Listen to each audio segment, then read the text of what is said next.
Welcome to 30 Millionaire Stories, where the smallest gestures reveal the deepest truths. Have you ever lifted someone up, only to realize they've pulled you out of the darkness? Today's story begins in a dazzling Los Angeles restaurant, where a waitress lifts a boy from the floor and sets him on a piano bench. But what she truly lifts goes far beyond that seat. If you believe that sometimes, all someone needs is a voice saying, "You belong here," then hit that like button, subscribe to our channel, and stay with us until the very end. Don't blink, because this story might make you stand up and cheer. Luminary Restaurant is a hushed sanctuary, crafted for refinement. Amber lights cast a soft glow, draping the white silk tablecloths in a gentle sheen. The service here is subtle, almost invisible, with whispers gliding like a breeze. A smooth jazz melody flows from the grand piano on the small stage, but tonight, the bench before it sits empty, leaving an odd stillness. Luminary is a place where words yield to glances, to the clink of forks on porcelain, and luxury is wrapped in perfect restraint. William Harper sits at his usual table by the glass wall, where city lights twinkle like fallen stars.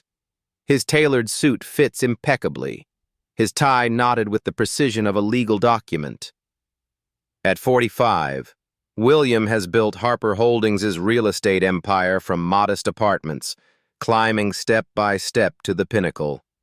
But his eyes carry an unnamed sorrow, a void since his wife's passing, leaving him with his only son.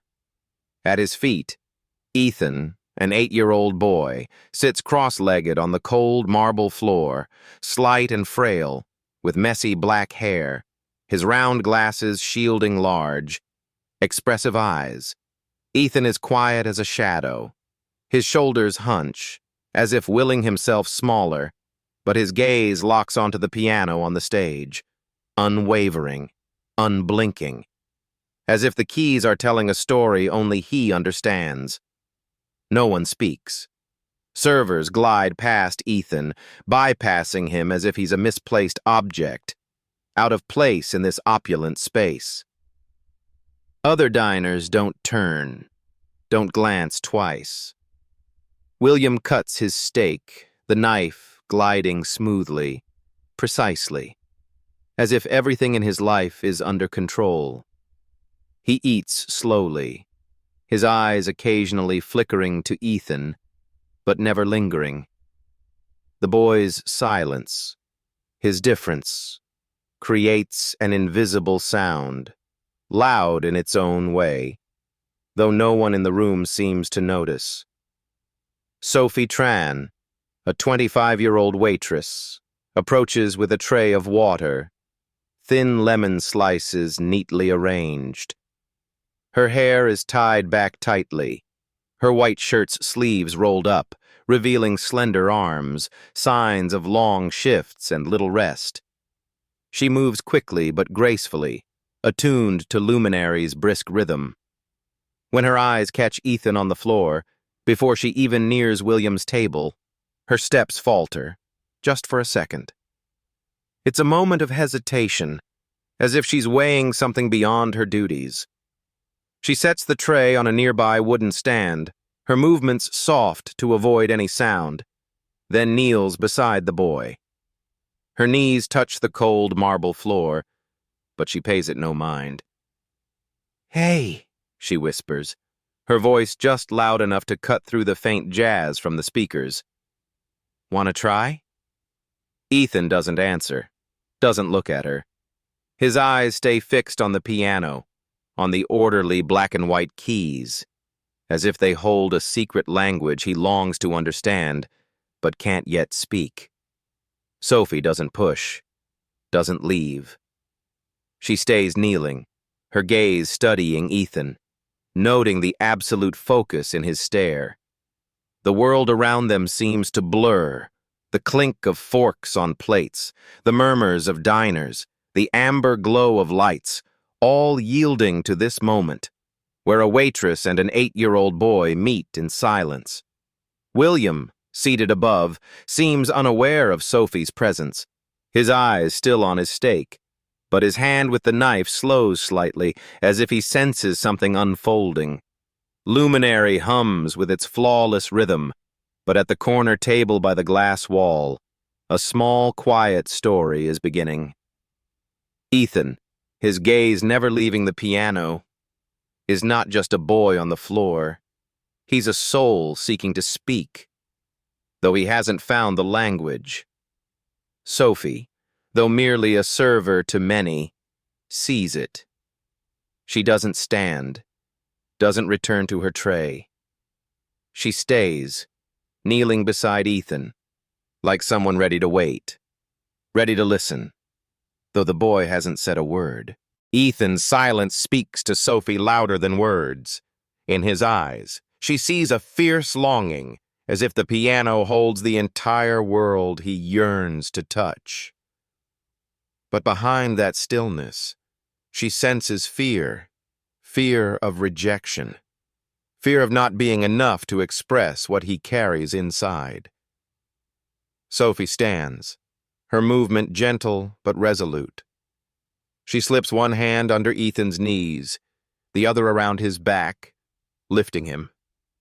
Ethan is lighter than she expects, his fragile frame almost melting into her arms, unresisting, like a weary child finding refuge. She walks toward the piano, carrying him carefully, each step steady on the marble floor. A few eyes in the restaurant turn, soft murmurs ripple from the tables. A server pauses, his tray tilting slightly. But Sophie pays no mind, doesn't waver. She sets Ethan on the piano bench, her hands steadying him, gentle but firm, ensuring he doesn't slip.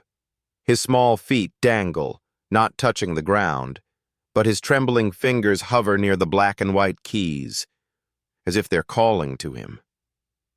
Sophie steps back, just enough to give Ethan room to breathe, but close enough for him to feel her presence. She stands, an invisible anchor, her gaze soft but unwavering. Across the room, William lowers his wineglass to the table, his eyes narrowing, sharp. The glass tilts slightly, a drop of red wine quivering at the rim, but it doesn't spill. He watches the scene, his son and the waitress on the small stage, his face holding its usual icy composure, but a muscle in his jaw twitches, as if restraining some emotion. Ethan hasn't played, hasn't touched the keys. His fingers only graze their edges, lightly, as if trying to say something but lacking the words. Sophie doesn't urge, doesn't speak. She stands still, hands clasped behind her, her eyes tracing how Ethan gazes at the piano, like it's a mystery he's striving to unravel.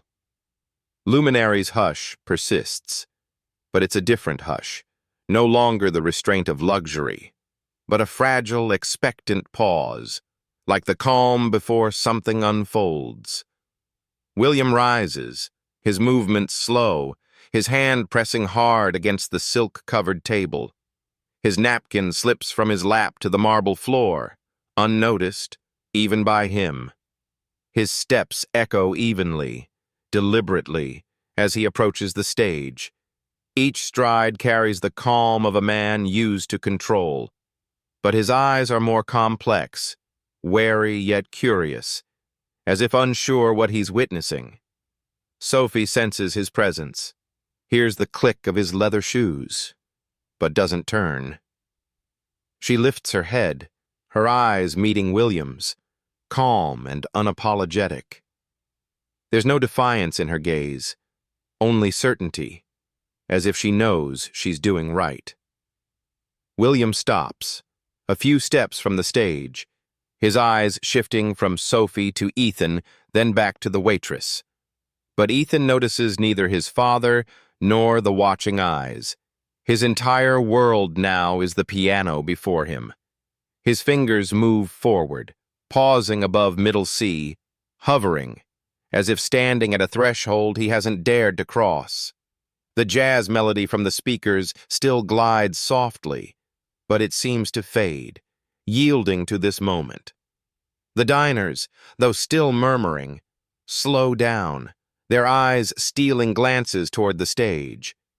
Servers stand still, trays no longer moving. Luminary, with its meticulously crafted perfection, is now interrupted by something more vibrant, more real. Sophie stands there, silent, motionless, but her presence is a quiet encouragement for Ethan. The boy, with his round glasses and messy hair, is no longer just a shadow on the restaurant floor. He's a soul, seeking to speak, and the piano is the language he craves. William, though close, remains silent, his gaze fixed on his son, as if waiting for something, a note, a moment, or a connection he's long missed, or a... Ethan's small fingers hover above the piano keys, mere inches away, like raindrops hesitating before touching the ground. His eyes lock onto the black and white keys, his frail shoulders trembling slightly, as if standing before a door he hasn't dared to cross. Sophie, kneeling beside him, says nothing, doesn't urge. She leans in, her posture calm, as if the world beyond the piano bench has dissolved. She raises her right hand, her movement slow, gently touching Ethan's wrist, light as a passing breeze. With 2 fingers, she lifts his hand, guiding it to middle C, and whispers, her voice soft but clear, "Right here." Ethan doesn't flinch, doesn't shrink as Sophie feared. His hand lingers on the key, his index finger hesitating for a second, then pressing down. A single note rings out, clear and delicate, like a drop of water falling into a still lake, piercing luminary silence. The sound, though small, is sharp, rippling through the space, drawing every eye to the small stage. Sophie doesn't clap, doesn't offer praise. She only smiles, a warm, genuine smile, and says softly, "Just for Ethan, that sound, it's yours." Ethan blinks, his shoulders easing, as if an invisible door in his heart has cracked open. Then, without looking at Sophie, he moves his finger to another key, lower, deeper. His hand still trembles, but he holds the note longer, as if afraid the sound might vanish if he lets go too soon.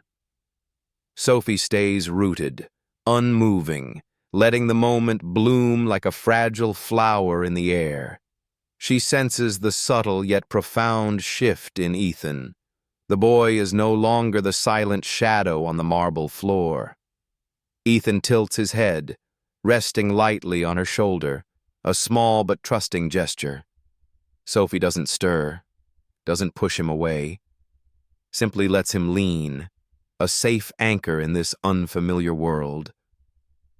Across the restaurant, time seems to pause. Forks hover mid-air, napkins go unfolded, wine glasses don't clink. A wave of murmurs ripples through the tables, tinged with judgment. A woman in a pearl necklace mutters, just loud enough, "Whose child is that?" So inappropriate. A man at a nearby table shakes his head, frowning. "I thought this place had standards." The words, though quiet, cut like blades, but they don't reach Sophie. Sophie pays no heed to the stares or whispers. She's not here for them, not here to uphold Luminary's demand for perfection. To her, the diners, the amber lights, and the restaurant's opulence have dissolved. Only Ethan remains, the piano bench, and the sound he's just created. A single note, simple but true, like the first utterance of a silent soul. Sophie doesn't seek permission, doesn't need applause or recognition. She stands there, hands clasped behind her, her gaze following Ethan's every subtle movement. The boy, with his round glasses and messy hair, is no longer a misplaced object in this space. He's the heart of the moment, and the piano is how he begins to speak. The restaurant retains its characteristic hush, but it's a different hush, no longer the restraint of luxury, but an expectant, meaningful pause. The jazz from the speakers drifts softly, but it's faint, like a distant backdrop. The staff, usually moving like shadows, stand still, their eyes stealing glances at the stage. Diners, though maintaining polite facades, can't hide their curiosity. Sophie feels the gazes, but she doesn't let them sway her. She stays by Ethan, not to lead, but to accompany, to let him know he's not alone in this moment. Ethan presses another key, a deeper sound resonating like a whisper, and he looks up, his eyes briefly meeting Sophie's, as if seeking confirmation. She smiles, saying nothing. But that smile is enough, a silent encouragement, a promise that his sound, however small, is enough to be heard. Luminary's stillness shatters as William appears behind the piano bench. His steps make no sound on the marble floor, but his presence is heavy, sharp, like an invisible blade slicing through the air. In his perfectly tailored dark suit, he seems carved from stone, his face cold, not a crease out of place. His gaze shifts from Ethan, the 8-year-old on the piano bench, to Sophie, the waitress standing beside him, then back to Ethan. "That seat," he says, his voice low, steady, but weighted with command, "is not for children, especially not that one." William's words hang in the air, brutal in their cold precision. Each syllable cuts, clean, unrelenting.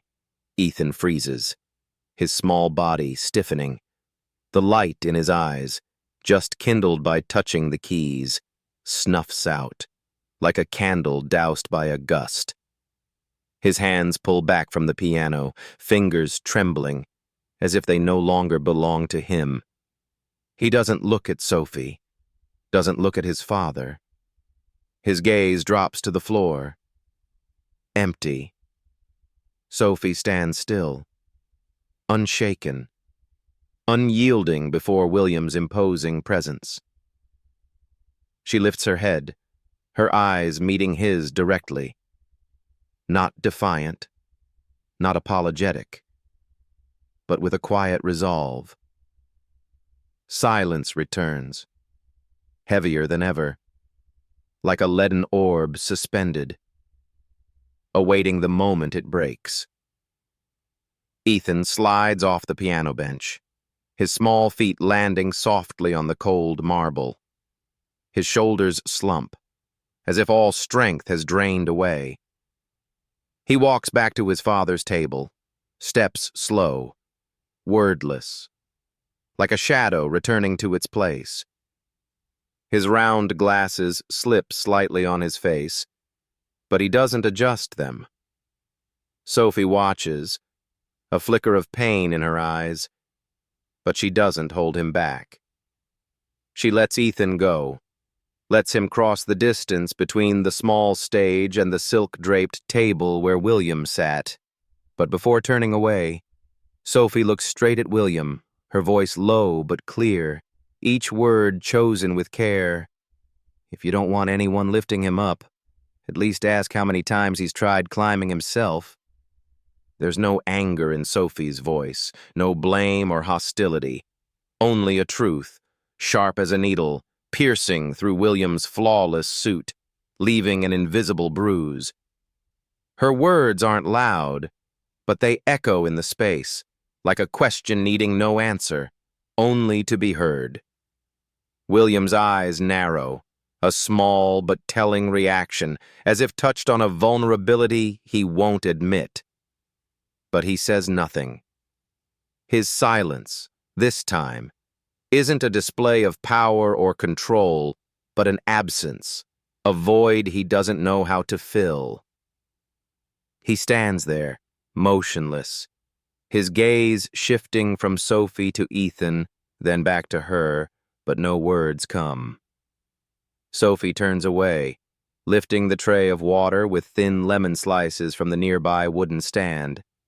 She steps evenly, her shoes gliding softly on the floor, resuming the rhythm of a shift at Luminary.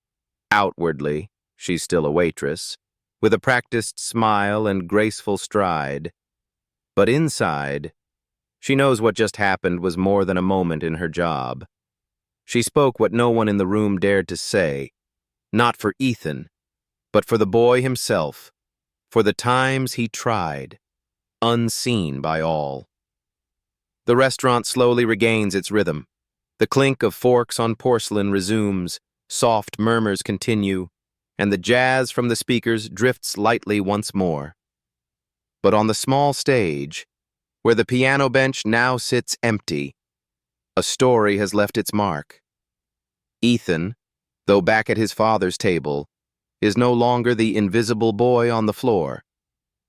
Sophie, though just a waitress, has become a voice, if only for a moment. And William, with his silence, faces a question he's not ready to answer. The amber lights still glow, but their radiance, now, seems insufficient to dispel the shadow in the millionaire father's heart. 30 minutes after the piano stage incident, in the stifling kitchen of Luminary Restaurant, the manager approaches Sophie. He stands before her, posture rigid, voice even but cold. Sophie, end your shift early tonight. He doesn't meet her eyes. His gaze slides past her shoulder as if direct contact is too much. Sophie doesn't ask why. She understands. No explanation needed. She's broken Luminary's unspoken rule. Don't disrupt the perfect rhythm. Don't let compassion steal the spotlight. She nods, a brief, emotionless nod. She unties her apron, her fingers brushing the worn fabric, then hangs it on the pantry door hook. As she exits through the side door, dim fluorescent lights cast her shadow.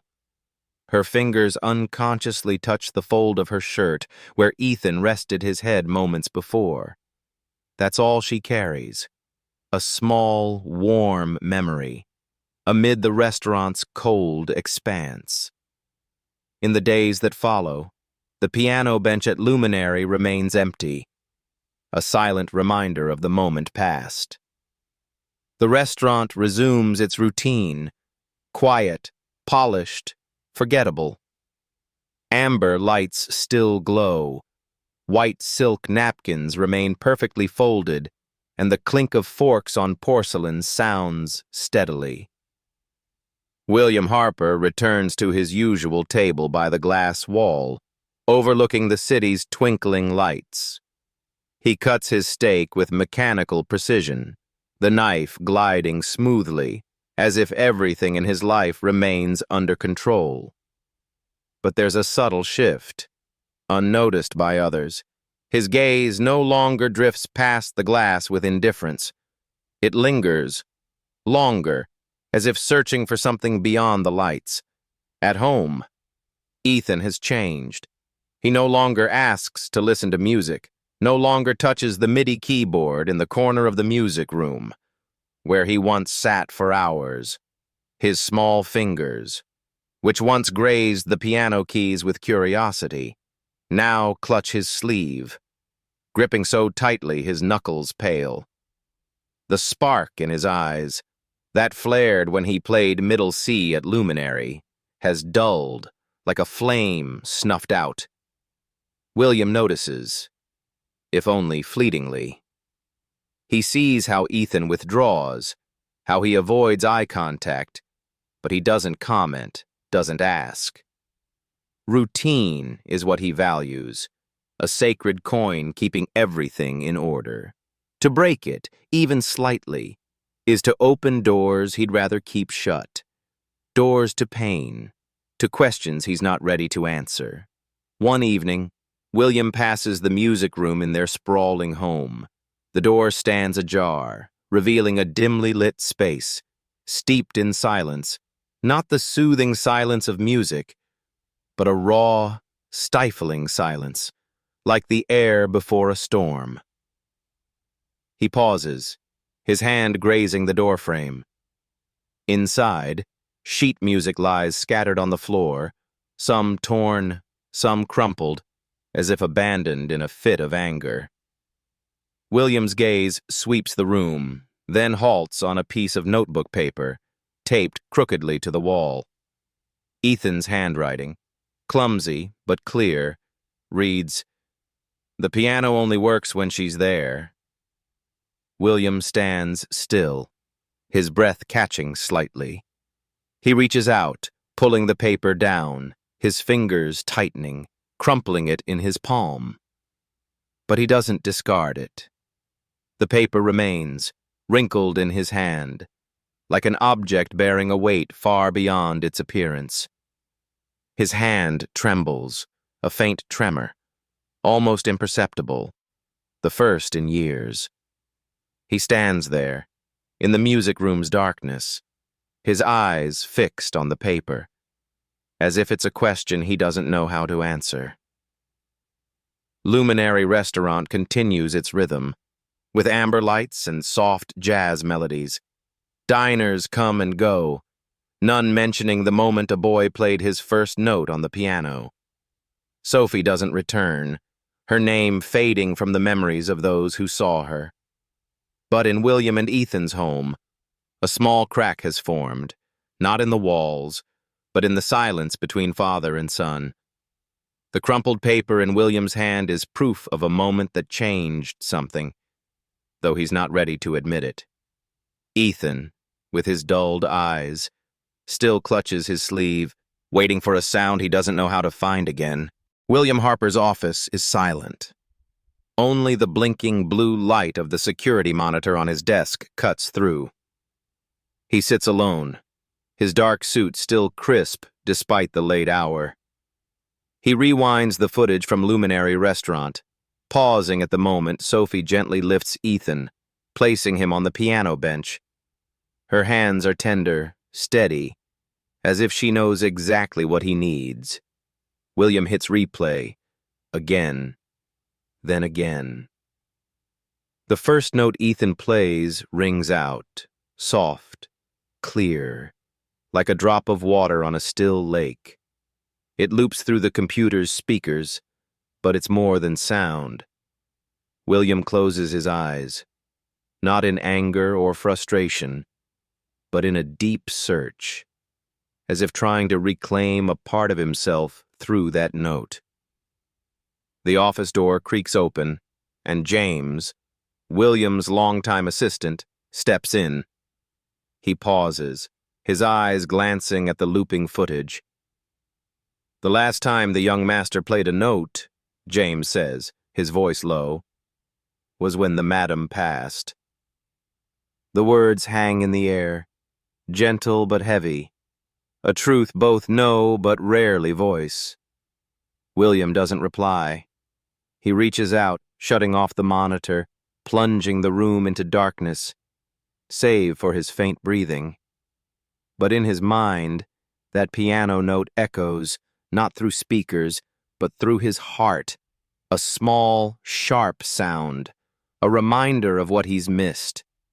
Miles away, in a worn community music room, Sophie Tran works after leaving Luminary. The linoleum floor is chipped, cracks exposed under buzzing fluorescent lights. This space is far from Luminary's opulence, but it holds a warmth the restaurant never had.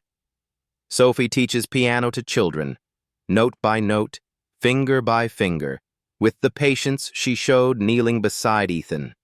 She guides them, never forcing, only encouraging, helping them find their own language through the keys. One day, the music room door opens, and William appears, his tall frame in the familiar suit. He says nothing, only sets down a restored wooden chair, its polished surface etched with delicate words, "Ethan's first stage." Sophie looks at the chair, her eyes softening. She traces the inscription, feeling the wood's smoothness under her fingertips. "Looks like this chair finally has a name," she says, smiling, her voice gentle but laced with deep understanding. William nods, silent. His gaze sweeps the room, lingering on a piano where a child plays a simple tune, one-handed, the notes halting but earnest. He and Sophie stand there, in comfortable silence, like two people sharing a memory that needs no words. A month later, in a small auditorium with neatly arranged wooden chairs, Silent Keys Project, a venture launched by William and Sophie, holds its first recital. The stage lights are soft, not blinding, illuminating children waiting, each carrying their own story. Sophie kneels beside Ethan, her hair neatly tied, her eyes locked on the boy.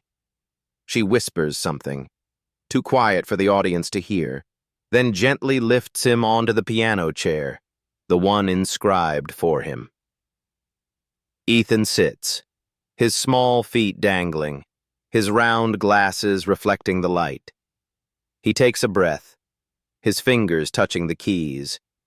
4 notes ring out, not a full melody, just a question, hesitant but true. Then he leans into the microphone, his voice clear but trembling. "Dad, do you hear it?" William, seated in the front row, rises. He claps, strong, deliberate, and the auditorium follows, applause swelling like a wave. Ethan looks up, a smile blooming on his lips, for the first time not dropping his gaze to the floor. His eyes shine, no longer dulled as they were in the days after Luminary. William nods, not as a real estate tycoon, not as the man controlling everything with mechanical precision, but as a father. Finally hearing his son's voice. He stands there, his eyes locked on Ethan, as if truly seeing him for the first time, not a silent shadow, but a soul finding its way to speak. Sophie, standing in the wings, smiles, her gaze following Ethan, then drifting to William. She says nothing, but that smile is enough, a confirmation that this moment, however small, stems from one act at Luminary, when she dared break the rules to lift a boy up. The auditorium quiets. Other children continue performing. But Ethan's moment lingers, like the first note he played, soft but unforgettable. William sits, his hand still clutching the program, but his eyes never leave the stage, where his son has reclaimed his voice. Leave a comment. If you believe a small gesture can change everything, hit like, subscribe to 30 Millionaire Stories, and share in the comments who lifted you up when you needed it most. Thanks for watching. See you in the next video.